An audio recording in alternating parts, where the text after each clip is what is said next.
Have you ever read stories in the newspaper? Al Sears has quite a few in his book about 45-year-old guy doing a 5K jog, keels over, dies, heart attack. Yeah, we've all read of the stories. And the couch potato says, look at that. Look at him. Didn't do him any good. So he stays on his couch. Do you know why that happens? Let me tell you. We will learn from Barbara O'Neill, an Australian health teacher who is internationally known for her focus on the body's natural healing potential.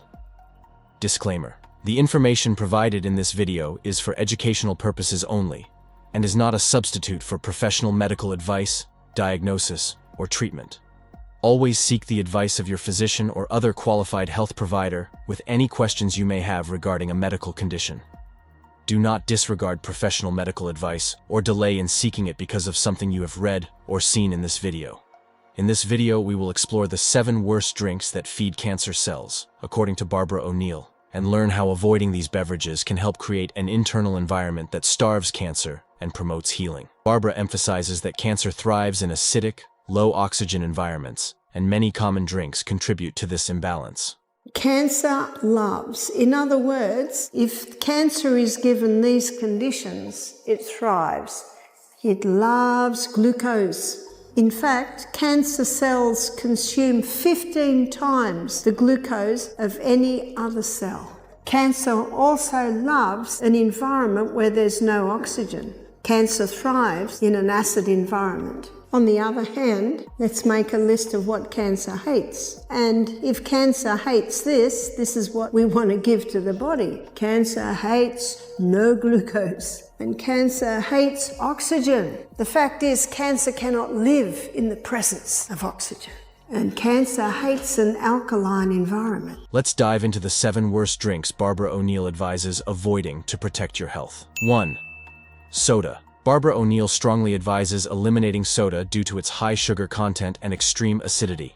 Soda, both regular and diet, contains high levels of refined sugar or artificial sweeteners that fuel cancer cells and disrupt the body's acid-alkaline balance. The pH level of soda is around 2.5 to 3.5, making it highly acidic, which encourages cancer cells to thrive in the body. And if you've ever had a swimming pool, you test the acid-alkaline every morning, because if the water goes to acid, the pipes corrode. If the water goes to alkaline, algae grows on the pipes. Just as acid-alkaline is important in the swimming pool, in the garden, it is also very important in the body. So we'll begin by looking at the acid-alkaline scale. And as we go through this, we will see its importance. So at one end, we've got acid. This is the pH scale, and pH means potential hydrogen. When you dissolve acid in a solution, it gives off hydrogen ions. So pH means potential hydrogen. That's what you're testing when you test for acid-alkaline. Up the other end, we've got alkaline, and its reading is 14, and in the middle, we've got neutral. So neutral is neither acid nor alkaline. Blood has a reading on the pH scale, and blood's reading is between 7.35 and 7.4. Now, the pH at the cellular level should be approximately 6.5. Now, that's very slightly acid, and there is a reason for that. But in a cellular pH of 5.5, that is where cancer thrives. And in a cellular pH of 5.5, this is where fungus thrives. And earlier in the week, we looked at the fungal link with many diseases. Where does Coca-Cola sit? 2.6. That's Coke. And it might come as a great surprise to you, but some people drink it. It's true. Many are sick through ignorance. They don't realise it. You have a look at Coca-Cola. The most fantastic advertising campaign that's ever been embarked on surrounds Coca-Cola. And you know why? Because they've got nothing else. It's a poison. It's probably good to clean the oil off your cement pathway. I can't think of anything else that it has any use for. Excess sugar also feeds fungus and yeast, creating an environment that supports the growth of candida and other harmful organisms. By cutting soda from your diet, you starve both cancer and fungus, promoting a healthier internal environment. Barbara also mentions that artificial sweeteners like aspartame can further stress the body, leading to inflammation and metabolic imbalances. So let's have a look at it on the glycemic index. Now, the glycemic index is a very important index for diabetics, because the glycemic index is an index or a reading on how quickly the glucose in that food is released into the blood. So your baseline is 55. So all your berries sit at about 26. Grapefruit, it sits at 25. So for the diabetic, these are good fruits because they're low GI. They're a lovely, slower delivery of fuel. Whereas bananas, they sit up here somewhere. So where does sugar sit? Sugar sits at 59. Where does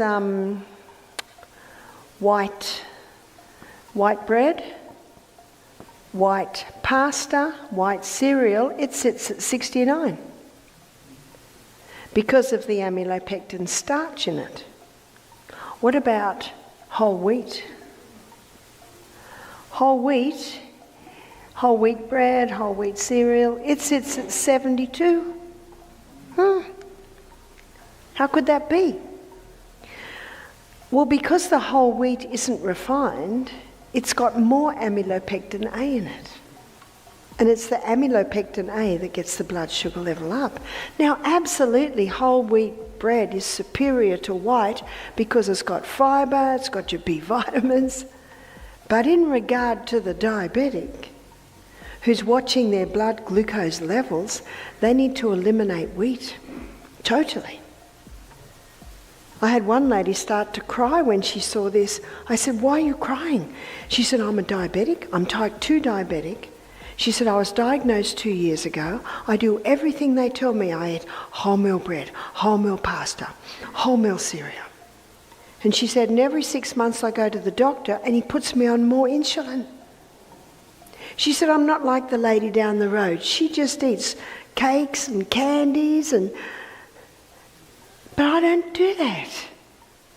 She said, "I'm crying because I've been so frustrated, but I have not known what to do." So why aren't the nutritionists told this? How much wheat does America grow? Acres of it. How much wheat does Australia grow? A lot. So it's big industry. So it's not an easy thing to change. And the farmers love the hybridised wheat. They've got to pay their bills. 10 times more grain per acre, that's 10 times more dollars per acre. So you see the problem. So no wonder diabetes has skyrocketed. It's not just the sugar, it's also the wheat. According to a review published in the American Journal of Clinical Nutrition, researchers looked into whether drinking soda could be linked to an increased risk of cancer. They focused on both regular sodas that contain sugar and diet sodas that use artificial sweeteners. The study used data from 2 large, long-term research studies, which followed people's eating habits and health for over 20 years. The findings showed that men who drank regular sugar-sweetened sodas had a higher chance of developing non-Hodgkin lymphoma, a type of cancer that affects the lymphatic system. The study also found that drinking a lot of diet sodas was linked to a higher risk of leukemia. Additionally, aspartame, a common artificial sweetener found in diet sodas, was associated with an increased risk of both non-Hodgkin lymphoma and multiple myeloma in men. The researchers discussed several possible reasons for these findings. One explanation is that aspartame breaks down into substances like methanol and formaldehyde, which can be harmful.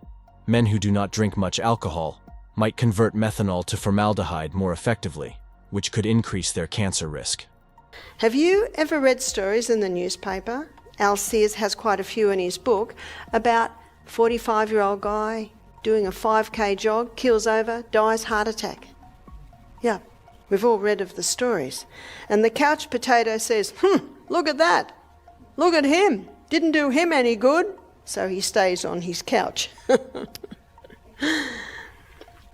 you know why that happens? Let me tell you. Let's say the man, the night before, had a very acid meal. What would be an acid meal? Steak, chips, bread, sugar ice cream for dessert, maybe some red wine at the meal. All of those foods break down to acid in the cell, which we'll look at tomorrow night. He goes to bed, he gets up in the morning, he doesn't drink water, which is alkalizing. He drinks that, Gatorade, or, those high energy drinks. More acid in the cell. He's jogging along, the lactic acid's building up. What's happening there? We get a tip of acid at the cellular level. A tip of acid at the cellular level slows down the blood and he has a heart attack. 2. Alcohol. Barbara O'Neill explains that alcohol, especially in excess, damages the body on multiple levels. Alcohol metabolizes into acetaldehyde, a toxic compound that harms cells and impairs DNA repair, increasing the risk of cancer, particularly in the liver, mouth, and throat. Additionally, alcohol contributes to an acidic environment, which supports cancer growth. Beyond cancer, alcohol feeds yeast and fungus in the body, exacerbating conditions like candida overgrowth. According to a review published in the journal Nutrients, alcohol consumption is a significant risk factor for various types of cancer. The review looked at the relationship between drinking alcohol and the risk of developing cancer. It highlights that alcohol is particularly linked to cancers of the mouth, throat, esophagus, liver, colon, and breast, with strong evidence suggesting that even moderate drinking can increase the risk.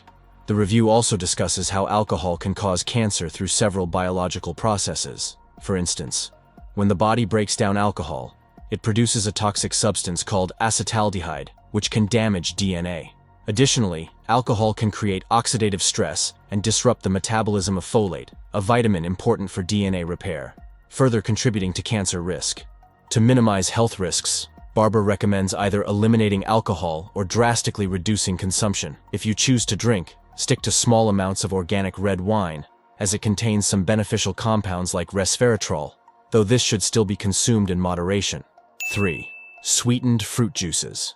While fruit juices may seem like a healthy option, Barbara O'Neill warns that sweetened fruit juices are packed with sugars that can quickly spike insulin levels and feed cancer cells. Without the fiber found in whole fruits, juices allow for rapid sugar absorption, which contributes to an acidic internal environment, fueling both cancer and fungal growth. These drinks can also disrupt the balance of gut flora, leading to candida overgrowth. According to a review published in Frontiers in Nutrition, drinking fruit juice is associated with a higher risk of various types of cancer.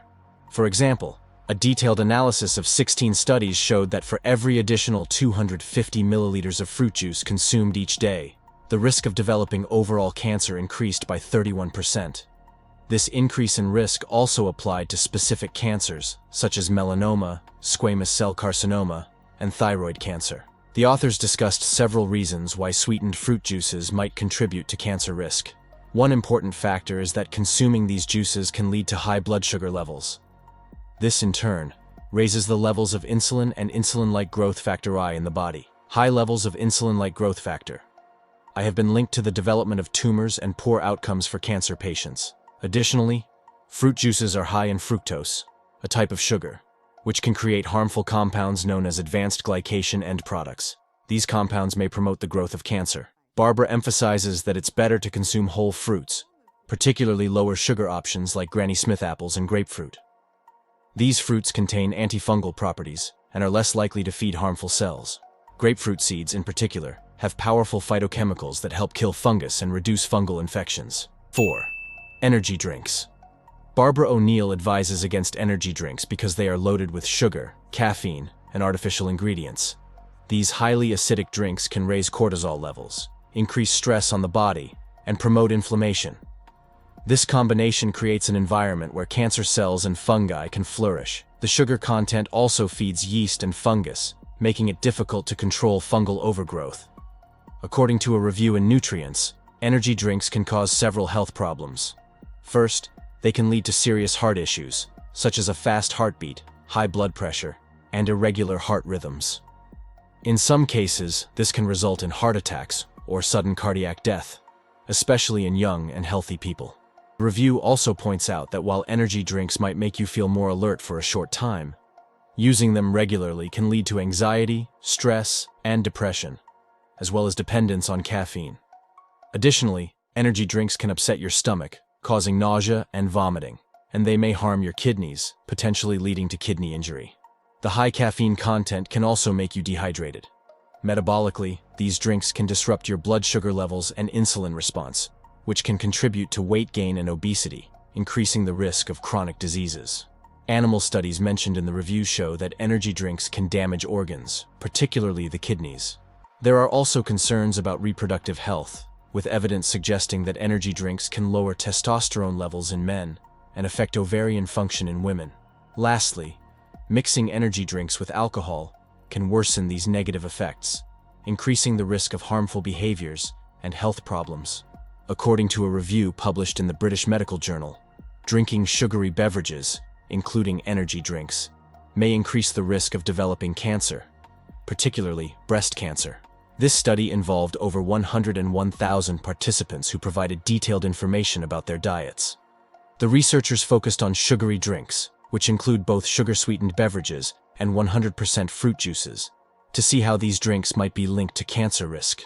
The findings revealed that consuming more sugary drinks was associated with a higher risk of overall cancer and breast cancer. Notably, both 100% fruit juices and other sugary drinks were linked to an increased risk of cancer. Instead of reaching for energy drinks, Barbara recommends staying hydrated with water or herbal teas that are naturally alkalizing and support energy levels without harmful additives. I don't know about you, but some of my family and my friends break every law of health every day. Let's have a quick look at these laws. Law number 1 is pure air. And if someone's breathing in bad air, especially while they're sleeping, we spend a third of our life in there, mouldy pillows. Has everyone had a look at their pillows? Today was a good day, yeah, to put your pillows and your quilts out in that sun. Bad air, which basically is usually mouldy laden air, creates an acid condition. Law number 2 is sunshine. And I'm sure everyone got their vitamin D today. Too much sunshine, not enough sunshine, creates an acid condition. Number 3 is called temperance. I'll just make a no list. And we've looked at a few no's. The foods that we should not be having is refined sugar. We've looked at the wheat. We've looked at caffeine, alcohol, cigarettes. They all create a very acid condition. So number 4, law is rest. Too much sleep, not enough sleep. Both create an acid condition. Just the right amount, alkaline condition. Number 5 is exercise. 6 hours of aerobic exercise a day will create an acid condition. But most people are guilty of no exercise, and that can create an acid condition. Law number 6 is proper diet. Last night we looked at foods. We looked at foods also when we looked at diabetes, and we'll also be looking at foods tonight from the acid-alkaline angle. So the right amount or the proper food that will give an alkaline environment is vegetables. Vegetables are the most alkaline foods. We'll define that in a minute. Law number 7 is water. We've looked at this a few times. Very important to drink adequate water. I haven't met anyone who drinks too much water yet. In fact, Dr. Christopher in America, he said, here's a sign to see if you're drinking too much water. Put your head on the side, and if the water comes out your ears, in other words, it's almost impossible to drink too much water. The only way you can drink too much water if you're not also having adequate salt. And the 8th law is trust in divine power. So basically, trusting in divine power takes in all the emotional, really mental and spiritual aspects of disease. And you can have someone doing, don't know where that came from, should be power. You can be doing everything all right. You can be going to bed early, have a nice clean bedroom. You can be eating the right food. You can be exercising. But if you're totally stressed out and anxious about everything, that can create an acid condition. 5. Sweetened coffee beverages. Barbara O'Neill cautions against consuming sweetened coffee beverages, such as flavored lattes or iced coffees, due to their high sugar content. The combination of sugar and acidity makes these drinks particularly harmful. Coffee itself is acidic, and when combined with sugar, it promotes cancer cell growth and creates a fertile environment for yeast and fungus. Excess sugar and acidity disrupt the body's natural pH balance, feeding both cancer and fungal cells. When you take a crystal of this Celtic salt and put it on your tongue, already the mucous membranes in the mouth are absorbing the minerals. It is taken in the blood to the cell, and that magnesium causes the water to be drawn into the cell. It's the quickest way to hydrate the human body. Now, around the cell, there isn't one membrane, it's a bilayered membrane. And when the water rushes through the cell into the CBD under the action of magnesium, a little motor is triggered in that membrane to start spinning, and the spinning of that little motor gives us a unit of energy. So when everyone at work is going out to get their coffee or their cigarette to get a boost, you just get your crystal of Celtic salt, put it on your tongue, have a glass of water, and you watch that little energy boost that you will get. And you won't get the drop like they will all get. They might get an initial rise, but then there's always a corresponding drop. Barbara suggests opting for unsweetened herbal teas or reducing sugar in coffee. Herbal teas like ginger or chamomile offer health benefits without the risk of feeding harmful microorganisms or disrupting the body's acid-alkaline balance. 6. Sweetened teas. Sweetened teas, including iced teas or commercially bottled teas, are often loaded with sugar, which Barbara O'Neill explains can feed cancer cells and contribute to fungal overgrowth. Quickest way to hydrate the body. The soils are mineral deficient today. The plants are mineral deficient today. And so doing this every glass of water is an excellent way to start to recover some of the minerals that so many people in New Zealand, Australia and America today are deficient in, especially the magnesium. Now, there is one drink that leaches the magnesium and the calcium out of the body, and that is caffeine. Now, there was a bit of a groan last night when I mentioned this one. I call it Australia's darling. Is it New Zealand's darling too? What's a darling? Something they love. And it's very, very effective at leaching the calcium and the magnesium out of the body. And most people don't realise that that coffee is a huge contributing factor to dehydration, to heart malfunction, and also to imbalance in heartbeats. So there are some things that have to stop if you want to keep the heart withal diligent, and one of them is caffeine, because of the way it leaches the magnesium out of the body. And as you can see by what I just described, magnesium is so important. Anyone that comes to me with high blood pressure, we do quite a few changes, but we always supplement with magnesium because it keeps that heart muscle at rest. You see, your systolic is your high point and your diastolic is your bottom one. It relaxes that diastolic and brings it down a little bit. And the Celtic salt can do that. But how often are people with high blood pressure told to what? No salt. Now there are four vital elements needed for life. Let me draw the four vitals. And you can find this in any anatomy and physiology book, any chemistry book. Number 1 is oxygen. Number 2 is water. Number 3 is sodium. Did everyone hear that? And check me out on that. Go to your anatomy and physiology book, and if you don't have an anatomy and physiology book, please buy one. We need to know about this house we're living in. The number 4 is potassium, and potassium is found in all your fresh fruits and vegetables. Even teas marketed as healthy can contain large amounts of added sugars, which disrupt the body's natural pH balance, creating an acidic environment in which harmful cells thrive. According to the World Cancer Research Fund, limiting the consumption of sugar-sweetened drinks is essential for cancer prevention.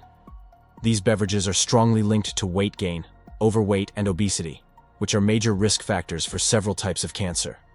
Frequent consumption of sugar-sweetened drinks promotes excess energy intake without providing a sense of fullness, leading to overconsumption and weight gain. Obesity, in turn, increases the risk of cancers such as mouth, pharynx, larynx, esophagus, stomach, pancreas, gallbladder, liver, colorectum, breast, postmenopausal, ovary, endometrium, prostate, and kidney.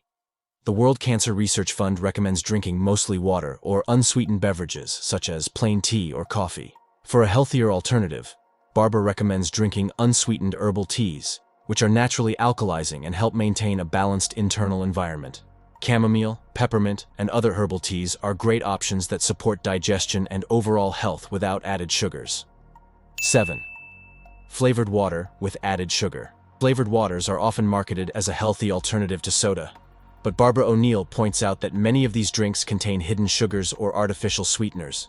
Even small amounts of added sugars can contribute to an acidic environment and feed cancer cells. These sweetened drinks also promote fungal overgrowth, exacerbating issues like candida. Instead of flavored waters, Barbara recommends infusing plain water with natural ingredients like cucumber, lemon, or mint, which provide flavor without the harmful effects of added sugars.